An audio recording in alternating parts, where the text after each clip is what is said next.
Bajaj auto में ना हम अभी यहाँ पर डिटेल में एनालिसिस करेंगे, क्योंकि बजाज ऑटो ने, अगर आप एक चीज़ नोटिस करेंगे कि बजाज ऑटो यहाँ पर लगभग उसने यहाँ पर 30% का यहाँ पर उसने गिरावट दिया था, तो एक ऐसा प्रोबेबिलिटी तो बनता है कि इसके बाद स्टॉक के अंदर एक नेक्स्ट मूव आ सकता है। एंड आप अगर यहाँ पर देखेंगे तो स्टॉक के अंदर ऑलरेडी नेक्स्ट मूव आ चुका है। तो इसके अंदर एनालिसिस करने का जो सही सिस्टम होगा, जो सही ढंग होगा, उसको हम यहाँ पर डिटेल में कवर करेंगे कि कौन से तरीके से हम यहाँ पर एनालिसिस कर सकते हैं, कौन सी जगह पर खरीद सकते हैं, स्ट्रैटेजी क्या बताता है, प्राइस एक्शन क्या बताता है, इसके अंदर डिटेल एनालिसिस करेंगे। तो सबसे पहले हम यहाँ पर क्या करेंगे, हम यहाँ पर वीकली में शिफ्ट हो जाएंगे।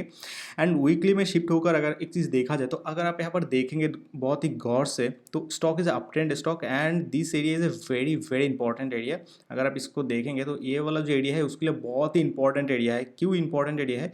यहाँ पर उसने एक सपोर्ट बनाया था, फिर यहाँ पर सपोर्ट बनाया, फिर यहाँ पर सपोर्ट, यहाँ पर सपोर्ट, इस जगह पे भी सपोर्ट, इस जगह पे सपोर्ट। यहाँ पर तो कोविड का क्रैश आ गया था, इस वजह से स्टॉक ने यहाँ पर गिरावट दिया था। इसके बाद यहाँ पर सपोर्ट लेकर फिर से स्टॉक ऊपर चला गया। तो एक प्रोबेबिलिटी तो बनता था कि ये स्टॉक कहीं ना कहीं फिर से उसी लेवल पे आना चाहिए स्टॉक को। तो स्टॉक ने ऑलरेडी इसी जगह पे आ चुका है, तो यहाँ पर अभी काम करने की सही समय है। तो किस तरीके से काम करना चाहिए, प्राइस एक्शन क्या बताता है, देखिए।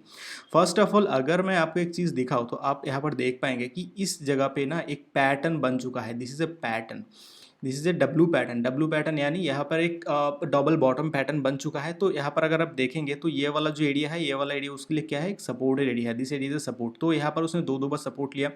फिर जगह उसका जो नेक लाइन है, अगर मैं आपको दिखाऊँ तो this area is neck line, तो नेक लाइन को भी उसने ब्रेकआउट कर दिया। तो अभी एक प्रोबेबिलिटी बनता है कि स्टॉक ऊपर जाएगा। मतलब ऐसा हो सकता है कि नेक्स्ट डे से स्टॉक ऊपर जा सकता है। क्यों ऊपर जा सकता है? कि यहाँ पर ऑलरेडी बहुत सारे प्रोबेबिलिटी दिखा रहा है। देखिए, अगर मैं आपको एक रेजिस्टेंट बना के दिखाऊं तो आप यहाँ पर देखेंगे कि ऊपर की साइड से स्टॉक ने ऑलरेडी यहाँ पर एक रेजिस्टेंट फेस किया। तो रेजिस्टेंट को भी स्टॉक ने ब्रेकआउट कर दिया, इस जगह पे रेजिस्टेंट को भी ब्रेकआउट कर दिया। तो रेजिस्टेंट को ब्रेकआउट करने के बाद जो सबसे ज़्यादा इंपॉर्टेंट होता है वो क्या होता है, यहाँ पर उसने किस तरह की कैंडलस्टिक बनाया। अगर आप यहाँ पर देखेंगे तो दिस कैंडलस्टिक से एंगल्फिंग कैंडलस्टिक। सो इसके बाद स्टॉक क्या कर सकते हैं, इसके बाद स्टॉक ऊपर जा सकते हैं। प्रोबेबिलिटी बहुत ही ज़्यादा हाई है। तो अगर आप इसके अंदर काम करेंगे तो आपका जो टारगेट होना चाहिए, दो तरह से टारगेट होना चाहिए। एक हो सकता है लॉन्ग टर्म, एक हो सकता है शॉर्ट टर्म। तो मैं आपको यहाँ पर थोड़ा टारगेट बताता हूँ। देखिए, तो टारगेट के हिसाब से मैं आपको यहाँ पर कहना चाहूँगा कि ईजिली आपको ये वाला जो level, this level is a very very important. देखिए, आपको ये वाला लेवल आसानी से मिल जाएगा। मतलब 4000 की लेवल आपको यहाँ पर आसानी से मिल सकता है। हो सकता है बहुत ही जल्दी स्टॉक 4000 को क्रॉस कर जाए। तो अगर आप इसको खरीदेंगे तो डेफिनेटली आपको प्रॉफिट होने का बहुत ही ज़्यादा हाई चांस होगा। शॉर्ट टर्म के लिए, मतलब शॉर्ट टर्म के लिए आपको कौन से लेवल तक आपको यहाँ पर टारगेट बनाना चाहिए, इस लेवल तक 4000 की लेवल तक आपको शॉर्ट टर्म के लिए टारगेट बनाना चाहिए। लेकिन आपका जो स्टॉप लॉस होगा वो भी तो बहुत इंपॉर्टेंट है ना। तो आप अपने स्टॉप लॉस कहाँ पर बनाएंगे? देखिए, मैं आपको ईजिली कहना चाहूँगा, आपका जो स्टॉप लॉस होगा शॉर्ट टर्म के लिए, वो आप यहाँ पर मतलब 3500 लेवल के यहाँ पर आसपास आप अपना शॉर्ट टर्म स्टॉप लॉस यहाँ पर मेंटेन कर सकते हैं।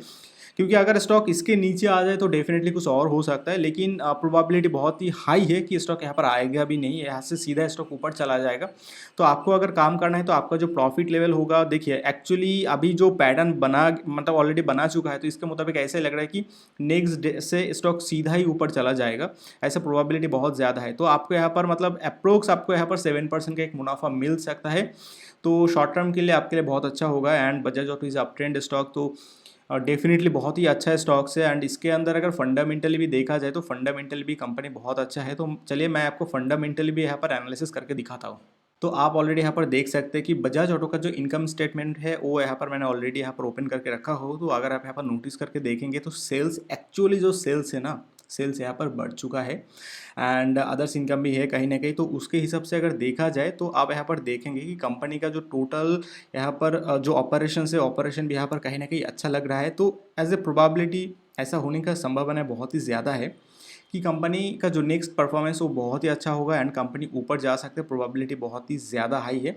एक्चुअली यहाँ पर हुआ क्या, सेल्स तो बढ़ चुका है लेकिन इसका जो टोटल जो खर्चा है, खर्चा यहाँ पर थोड़ा ज़्यादा हो गया। तो इस वजह से इसका जो EBIT, earning before interest and tax, उसके ऊपर इफेक्ट आ गया। इस वजह से नेट प्रॉफिट में यहाँ पर थोड़ा कम हो गया। लेकिन आपको ये नहीं देखना है फ्यूचर में क्या कर सकता है कंपनी। अगर ओवरऑल आप यहाँ पर देखेंगे तो कंपनी कंटिन्यूसली यहाँ पर उसका जो सेल्स है उसको इंक्रीज करते जा रहा है।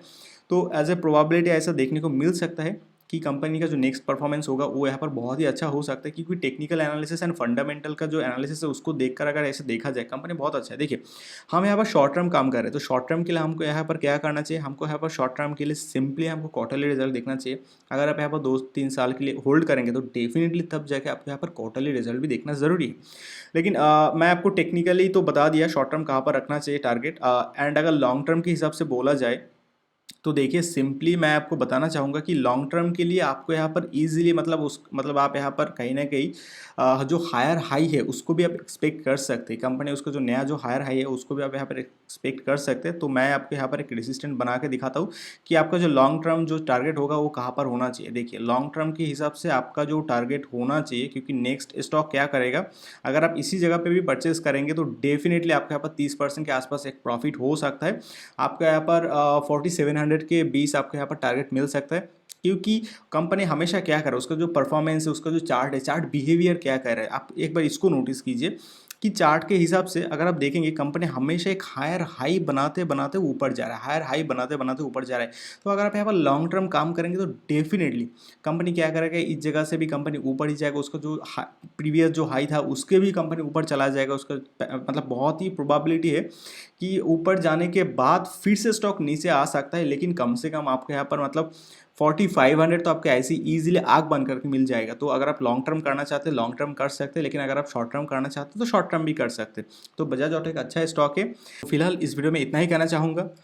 अपना ख्याल रखना, अपना फैमिली का भी ख्याल रखना, अच्छी तरीके से ट्रेड करना, एंड अगर आपको इस वीडियो अच्छा लगता है तो आप चैनल को भी सब्सक्राइब कर सकते हैं। Take care, bye bye.